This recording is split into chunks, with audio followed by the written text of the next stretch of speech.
Hello friends, my name is Abhishek Verma और code मंत्रा web learn में आपका स्वागत है।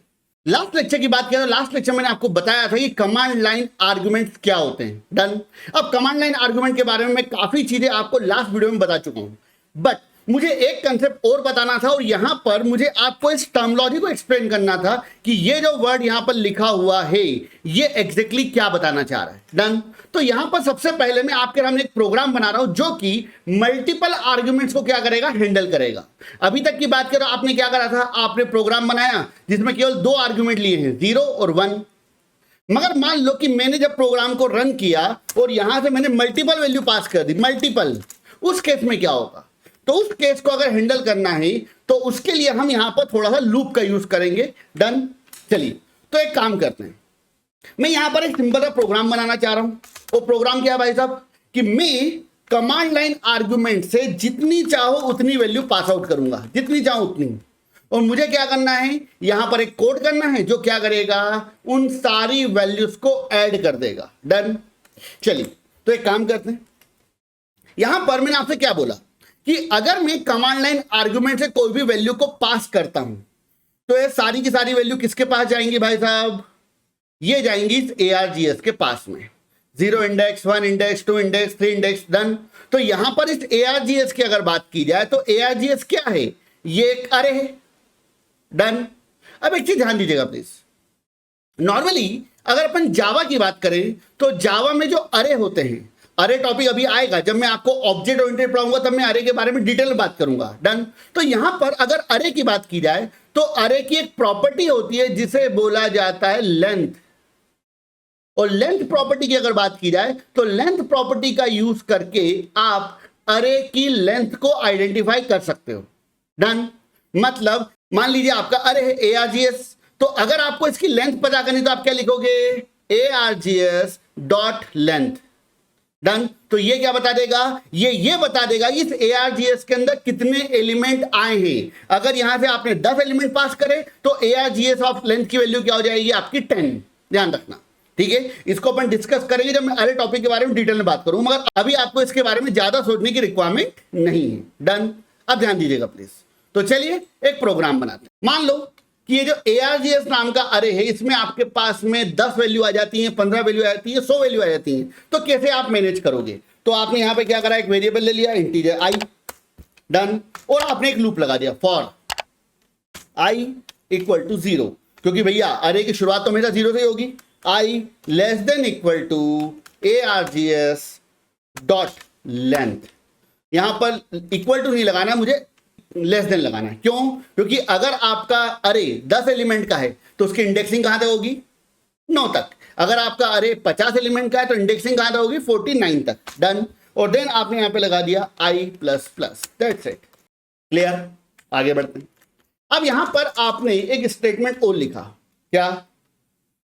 एक काम करते, एक वेरिएबल ले लेते हैं अपन यहां पे, उस वेरिएबल का नाम क्या दीजिए अपन ने, सम इक्वल टू 0। ठीक है, सम की इनिशियल वैल्यू क्या दे दिया अपन ने, 0। अब यहां पर मैंने एक स्टेटमेंट लिख दिया है, sum equal to sum plus ARGS of i। Done. और देन ये लूप जहां पे खत्म हो रहा है वहां पे मैंने क्या करा, आपका आउटपुट प्रिंट करा दिया, total equal to plus some. Done. अब प्रॉब्लम क्या है कि भाई साहब जो ARGS ऑफ i है इसके अंदर वैल्यू किस फॉर्मेट में आएगी, स्ट्रिंग फॉर्मेट में। आपका जो सम वेरिएबल वो वेरिएबल कैसा है, आपका इंटीजर। तो आपका पहला काम क्या होगा, ARGS को आपको कन्वर्ट करना पड़ेगा किसके अंदर, इंटीजर में। तो अपन क्या करते हैं, इंटीजर डॉट पारसेंट, जो मैंने आपको लास्ट लेक्चर में बताया था। That's it. तो अब यहां पर क्या होगा, स्टेप बाय स्टेप बात करते हैं। मान लो कि आपने यहां से कितनी वैल्यू पास कर दी, आपने यहां से मान लीजिए 10 वैल्यू पास कर दी। ठीक है, तो आपने मान लो यहां से पास किया 10, 20, 30, 40 या 50। चलो अभी 5 की बात कर लेते हैं। डन। तो आपने यहां कितनी वैल्यू पास करी, 5। अब इन पांचों वैल्यूज की अगर बात की जाए तो ये पांचों वैल्यूज किसके पास जाएंगी? ये पांचों वैल्यूज जाएंगी आपके इस ARGS के पास। डन। 0 इंडेक्स पे क्या जाएगा? 10, 1 इंडेक्स पर 20, 2 इंडेक्स पर 30, थर्ड इंडेक्स पर 40, फोर्थ इंडेक्स पर 50। डन। ये आपका डेटा आ गया। अब यहां पे क्या होगा? प्रोग्राम यहां से स्टार्ट होगा। देन पहली बार आई की वैल्यू कितनी? 0। लूप कहां तक चलेगा? ARGS dot length. ARGS मतलब अरे का नाम, अरे में कितने एलिमेंट हैं आपके पास? 5। तो यहां पे लेंथ की वैल्यू कितनी होगी? 5। मगर अपन लूप कहां तक चला रहे हैं? एक कम तक, तो यहां पर आपका लूप चलेगा 0 से लेके 4 तक। डन। अगली बार आप यहां पे 10 वैल्यू इंटर करा दो, लूप कहां तक चलेगा? 0 से लेके 9 तक। डन। तो यहां पर लूप कहां तक चलेगा? 0 से लेके 4 तक। डन। स्टार्ट होगा 0 से, खत्म होगा 4 पर। क्लियर? अब यहां पे ध्यान देना, तो लूप क्या चल रहा है? Sum equal to integer dot parseint ARGS of I. तो पहली बार आई की वैल्यू कितनी होगी? 0, और 0 पे क्या रखा हुआ है आपका? 10। तो जो 10 है वो काय में आ जाएगा? सम में। अगली बार फिर लूप चलेगा, तो ARGS ऑफ 1 की वैल्यू कितनी है? 20, और सम की पुरानी वैल्यू कितनी है? 10। तो 10 प्लस 20 यहां पर क्या आ जाएगा आपका? 30। इस तरीके से आपका ये कोड चलता जाएगा और एंड में आपको मिल जाएगा आपका टोटल आउटपुट। डन। और उस टोटल आउटपुट को हम क्या कराते हैं? यहां पर एक बार प्रिंट करा के देख लेते हैं। डन। तो पहले इस कोड को वापस से क्या करना पड़ेगा भाई साहब? आपको कंपाइल। कोड कंपाइल हो गया। अब कोड को क्या करना है आपको? रन। तो आपने यहां पे वैल्यू पास कर दी 10, 20, 30, 40, 50। That's it. एंटर प्रेस किया, आपका आंसर क्या आ गया यहां पर? 150। डन। तो इस तरीके से अगर आपके पास यहां से ढेर सारी वैल्यू भी आती हैं तो भी आप उनको लूप का यूज करके मैनेज कर सकते हो। डन। क्लियर है? तो ये एक बेसिक एग्जांपल मुझे आपको देना था कमांड लाइन आर्गुमेंट के बारे में। आगे बढ़ने से पहले मैं आपको हमारे नए फेस्टिवल ऑफर के बारे में बताना चाहता हूं, जिसमें हमारे जितने भी प्रीमियम कोर्सेज हैं जस्ट लाइक C++, जावा, डेटा स्ट्रक्चर और पाइथन, इन सभी कोर्सेज पर फ्लैट 70% का ऑफ अवेलेबल है। इसके अलावा जो फर्स्ट 100 लर्नर्स होंगे उन 100 लर्नर्स के लिए 10% का एक्स्ट्रा ऑफ अवेलेबल है, जो कि इससे ज्यादा हो सकता है। इन सभी कोर्सेज की बात की जाए तो इन सभी कोर्सेज में हमने हमारे कंटेंट को कंप्लीटली प्लेसमेंट्स के अकॉर्डिंग ही डिजाइन किया है, जिसमें सभी कंसेप्ट को स्टेप बाय स्टेप एक प्रॉपर ऑर्डर में अरेंज किया गया है, जिससे आपके लिए समझने में चीजों को आसानी होती है।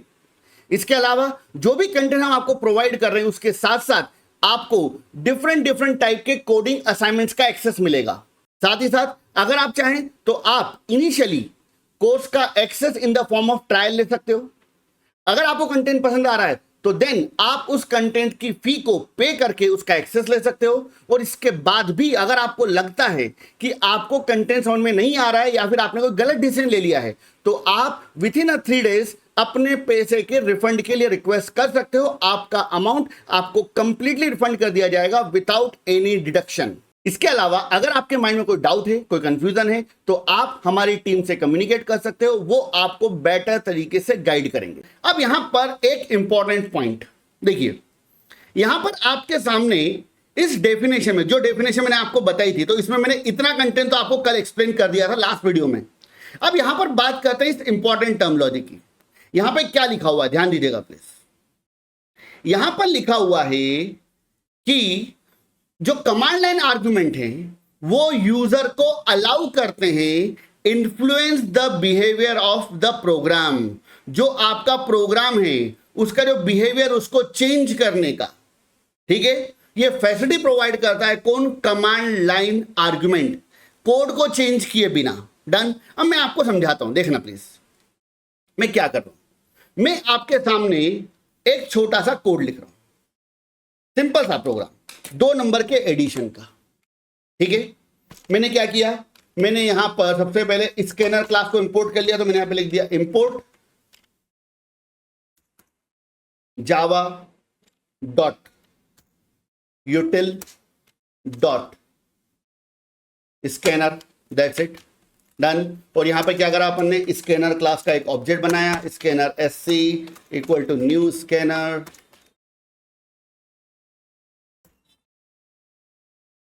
और यहां पे लिख दिया अपन ने system dot in, that's it.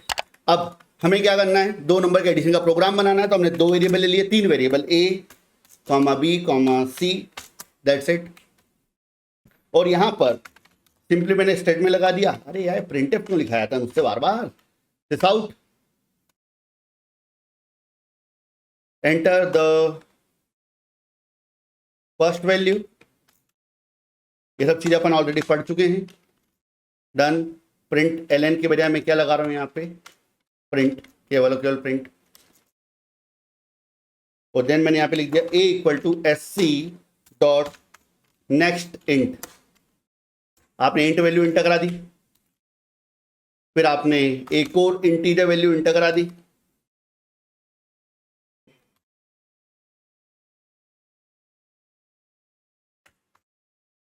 S C dot next int. और देन क्या करा आपने, दोनों वैल्यू को ऐड कर दिया, तो c equal to a plus B. Done. और देन आपने यहां पर आउटपुट क्या करा दिया, प्रिंट। तो आपने यहां पे लिख दिया addition of two number equal to plus C, that's it. Done. तो पहले क्या प्रिंट होगा, एडिशन ऑफ टू नंबर, और उसके बाद में आपकी जो सी की वैल्यू वो ऐड हो गई, यहां पर क्या हो जाएगी, प्रिंट हो जाएगी। डन। तो अपन एक काम करते हैं, इस कोड को कंपाइल करते हैं। Code compile, code run. तो यहां पे लिखा जावा माय प्रोग्राम, और देन इस कोड को क्या करा मैंने, रन किया। क्या बोल रहा है, ए की वैल्यू इंटर कराओ, बी की वैल्यू इंटर कराओ, आउटपुट क्या मिल गया आपको, 78। बात खत्म। अब यहां पे ध्यान दीजिएगा प्लीज।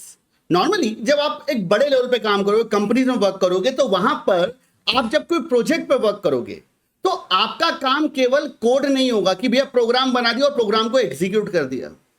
कई बार ऐसा होगा कि आपको खुद की एक कमांड क्रिएट करना पड़ेगी, और आप चाहते हो कि उस पर्टिकुलर कमांड में मैं जैसी चीजें बोलूं उसी तरीके से मेरा प्रोग्राम मुझे क्या करके दे, आउटपुट जनरेट करके दे। मतलब आप खुद बताओगे कि आपको उस प्रोग्राम से क्या चाहिए। अभी की बात की तो अभी अगर मैं इस प्रोग्राम को क्या करता हूं, कंपाइल करता हूं, रन करता हूं, तो क्या होगा, हमेशा मेरा प्रोग्राम एग्जीक्यूट होगा, रन होगा। मगर जब एक प्रोजेक्ट के ऊपर वर्क होगा तो मुझे एक चीज सोच के बताओ, क्या केवल केवल आपका कोडिंग पार्ट होगा, मतलब जिसको आपको एग्जीक्यूट करना है? नहीं। हो सकता है कि आपका जो प्रोग्राम आपने बनाया, आपने जो प्रोजेक्ट बनाया, उसके अंदर आपको उसके डॉक्यूमेंटेशन की रिक्वायरमेंट पड़े। डॉक्यूमेंटेशन मतलब क्या, कि कोई व्यक्ति, आपने कोई प्रोग्राम बना दिया, ये प्रोग्राम बना दिया, मान लो यही वाले प्रोग्राम की बात करते हैं। अब यूजर को नहीं पता है कि भैया ये प्रोग्राम कैसे रन करेगा, मैं यूज कैसे करूं उसको। तो आपको क्या करना पड़ेगा, आपको इस प्रोग्राम का डॉक्यूमेंटेशन भी देना पड़ेगा। अब यहां पर उस व्यक्ति को केवल केवल डॉक्यूमेंटेशन चेक करना है, उसको यह नहीं चेक करना है कि भाई इस प्रोग्राम में क्या है। उसको क्या चेक करना है, केवल डॉक्यूमेंटेशन। डन। तो उस केस में क्या करें, उस केस में मैं यहां पर कमांड लाइन आर्गुमेंट का यूज करूंगा। ध्यान दीजिएगा प्लीज, मैं कैसे कर रहा हूं, देखिए।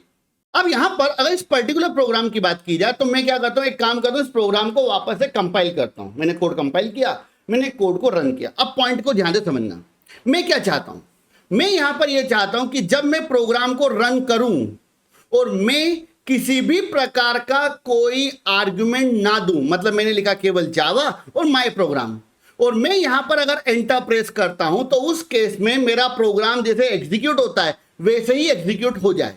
डन। कोई चेंजेस ना हो। डन। तो इसके लिए मैंने क्या किया, इसके लिए मैंने यहां पर एंटर प्रेस किया और सिंपली मैंने डाल दिया 55, और 55 मेरा आंसर क्या गया, 110। अब इस चीज को मैं एक अलग तरीके से इंप्लीमेंट करके आपको दे रहा हूं, ध्यान देना प्लीज। तो मैंने यहां पर एक कोड लिख दिया, एक स्टेटमेंट लिख दिया, if args dot length equal to 0। Done. अब इस पर्टिकुलर स्टेटमेंट की बात करें तो इसका मतलब क्या हुआ, ध्यान देना प्लीज। इस पर्टिकुलर स्टेटमेंट की बात की जाए तो इस पर्टिकुलर स्टेटमेंट का मतलब यह हुआ कि मैं यहां पर अगर कोई आर्गुमेंट नहीं देता हूं, रिमेंबर क्या लिखा है, args dot length equal to 0, मतलब क्या कि args के पास कोई आर्गुमेंट नहीं आया, तो उस केस में क्या होना चाहिए, ये वाला कोड वर्क करना चाहिए। डन। तो चलिए एक बार फिर चलाते हैं इसको। सेम तरीके से आउटपुट आपको मिलेगा, आपने एंटर प्रेस किया, आपने वैल्यू डाली, आपका आउटपुट आ गया। मगर मैं अब क्या चाहता हूं, मैं ये चाहता हूं कि मैं जब कुछ इस तरीके से प्रोग्राम को रन करूं, मैंने लिखा क्या,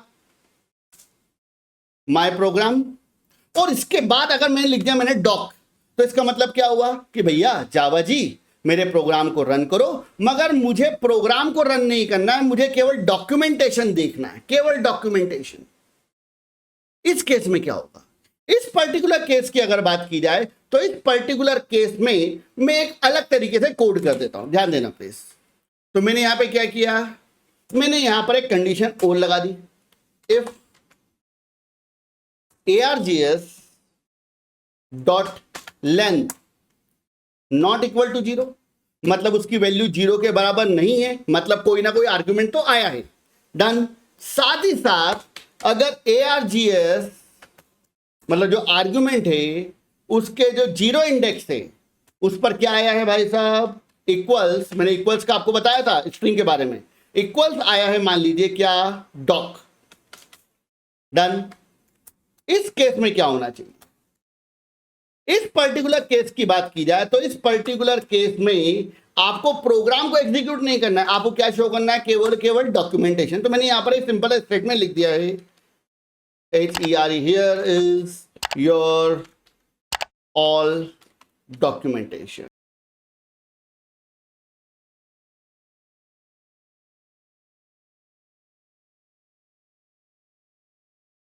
डन। अब ध्यान दो क्या होगा, अब इस पर्टिकुलर केस की अगर बात की जाए तो मैंने यहां पर दो प्रकार के कोड कर दिए। अगर मैं मेरे प्रोग्राम को जब क्या करूंगा, कंपाइल करूंगा और रन करूंगा। डन। मैंने कोड को कंपाइल किया, अब मैंने कोड को अगर रन किया, अगर मैं यहां पर कुछ भी पास नहीं करता हूं तो क्या होगा, मेरा ये वाला कोड वर्क करेगा और उस केस में क्या होगा, 2 नंबर का एडिशन हो जाएगा। आपने वैल्यू इंटर कराई, ये आपका आउटपुट आई है। मगर मैं क्या चाहता हूं कि मुझे मेरा कोड एग्जीक्यूट नहीं करना है, मुझे प्रोग्राम को रन नहीं करना है, मुझे क्या चाहिए, केवल डॉक्यूमेंटेशन देखना है कि भैया इस प्रोजेक्ट को कैसे रन किया जाएगा। तो मैंने क्या करा, इस प्रोग्राम को रन किया और मैंने यहां पास कर दिया डॉक। तो ये क्या बन गया, मेरा कमांड लाइन आर्गुमेंट। और इस आर्गुमेंट के बेस पर आप एक चीज नोटिस कर रहे हो कि आपका प्रोग्राम एग्जीक्यूट नहीं हो रहा है, केवल और केवल आपके प्रोग्राम का डॉक्यूमेंटेशन आपको मिल रहा है। डन। मतलब ये जो आर्गुमेंट है इसने आपके प्रोग्राम के एग्जीक्यूशन बिहेवियर को चेंज कर दिया है। डन। अगर आपको चाहिए हेल्प तो आप क्या कर सकते हो, एक और नया कोड कर सकते हो जो क्या करेगा, जो भी आप इनपुट दोगे, अगर आपने इनपुट में क्या दिया यहां पे हेल्प, तो आपको हेल्प इंस्ट्रक्शन बताएगा कि इसको करने के लिए ये कर सकते हो, ये इशू आएगा तो ये कर सकते हो, वो चीजें आप मैनेज कर सकते हो। डन। तो कमांड लाइन आर्गुमेंट बहुत ज्यादा इंपॉर्टेंट चीज है। इवन मैं आपको एक रियल लाइफ एग्जांपल देता हूं, आप प्रोग्राम को रन करते हो तो आप क्या लिखते हो यहां पे, जावा, और आपके उसके बाद क्या लिखते हो यहां पर, आपके प्रोग्राम का नाम, ये लिखते हो ना। तो यहां पर आप एक चीज नोटिस करो, जावा क्या है, एक कमांड है भैया, एक तरीके से ये कमांड भी अपने आप में बना हुआ एक प्रोग्राम है। और जब आपने यहां पे लिखा था माय प्रोग्राम, तो ये क्या है, इस पर्टिकुलर की बात की जाए, जैसे आपने माय प्रोग्राम बनाया और उसके अंदर आपने क्या पास करा, डॉक। तो ये जो डॉक है वो क्या बन गया, कमांड लाइन आर्गुमेंट। किसके लिए, माय प्रोग्राम के लिए। तो उसी तरीके से जो माय प्रोग्राम है जो आप लिखते हो यहां पर, ये भी क्या है, ये भी एक तरीके का कमांड लाइन आर्गुमेंट है। किसके लिए, एक जावा नाम के प्रोग्राम के लिए जो जावा ने पहले से बना के रखा हुआ है। तो भैया जब तुमने तुम्हारे प्रोग्राम के अंदर एक कमांड लाइन आर्गुमेंट को एक्सेप्ट कर रखा है 0 पे या 1 पे या 2 पे, तो उसी तरीके से जावा प्रोग्राम की बात की जाए तो आपने जो कमांड लिखी है जावा, भैया ये भी क्या है, ये अपने आप में एक कमांड है, ध्यान रखना, एक प्रोग्राम है। वो जब आप लिखते हो माय प्रोग्राम, तो ये क्या कर रहे हो, इस जावा नाम के प्रोग्राम को आप क्या पास कर रहे हो, यहां पर से एक कमांड लाइन आर्गुमेंट। तो ये भी अपने आप में क्या है, कमांड लाइन आर्गुमेंट। किस प्रोग्राम के लिए, जावा नाम के प्रोग्राम के लिए जो पहले से बना हुआ है। डन। तो इस तरीके से आप प्रोजेक्ट पे वर्क करोगे तो आपको इन कमांड लाइन आर्गुमेंट का यूज करना पड़ेगा। उम्मीद करता हूं कंसेप्ट क्लियर हो रहे होंगे आपके। डन। ठीक है। जैसे मैं आपको यहां पर एक एग्जांपल देता हूं, देखिए अगर जावा कमांड की बात करें तो आपने नॉर्मली जावा कमांड यूज करी हुई है। तो जावा कमांड का बिहेवियर क्या है कि पहले आप लिखो जावा और जावा के बाद आप मेंशन करो आपकी मेन क्लास का नाम। तो आपकी मेन क्लास का नाम क्या है भाई साहब, प्रोग्राम, माय प्रोग्राम।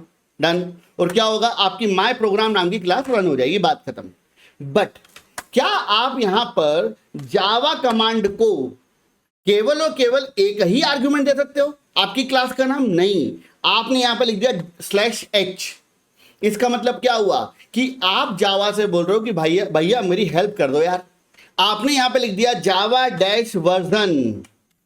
तो यहां पर क्या होगा, आपको जावा का वर्जन बता रहा है करंटली कौन सा वर्जन आप यूज कर रहे हो। डन। तो यहां पर ये भी क्या है, ये कमांड लाइन आर्गुमेंट है जो आपने दिया। आपने इस बार क्लास का नाम नहीं दिया, आपने एक अलग वर्जन कमांड दे दी यहां पर।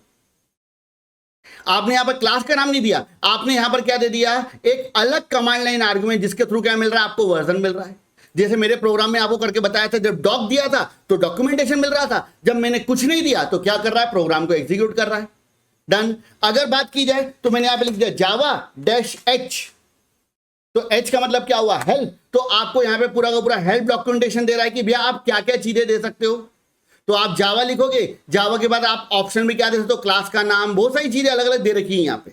डन। तो ये सब क्या है, ये सब कमांड लाइन आर्ग्यूमेंट्स हैं, समझिए इन चीजों को। तो जब भी आप कोई प्रोजेक्ट बनाओगे, आपकी खुद की कोई कमांड क्रिएट करोगे, तो आपको केवल और केवल कोड को एग्जीक्यूट नहीं करना होगा, आपको कोड के पैरेलल बहुत सारा सपोर्ट प्रोवाइड करना होगा। और वो सारा का सारा सपोर्ट आपको कहां से मिलेगा, कमांड लाइन आर्ग्यूमेंट से। उसके अकॉर्डिंग आप डिसाइड करोगे कि आप जब उस कमांड को या आपके प्रोग्राम को जब रन करोगे तो वो क्या दिखाए, वो कोड को एग्जीक्यूट करे, वो डॉक्यूमेंटेशन शो करे, वो हेल्प शो करे, वो क्या करे, वो डिबग करे, वो आपको सबको क्या करना पड़ेगा, कमांड लाइन आर्गुमेंट के अंदर सेट करना पड़ेगा। तो उम्मीद करता हूं कि कमांड लाइन आर्गुमेंट का बिहेवियर आप सभी को समझ में आया होगा। डन। तो ये था हमारा topic, command line argument, complete, that's it. ठीक है, हम कंप्यूटर प्रोग्रामिंग के इंपॉर्टेंट कंसेप्ट्स को आसान भाषा में विथ रियल लाइफ एग्जांपल आप तक पहुंचाते हैं, जो कि आपकी लॉजिकल थिंकिंग को इंप्रूव करने में हेल्प करेगा।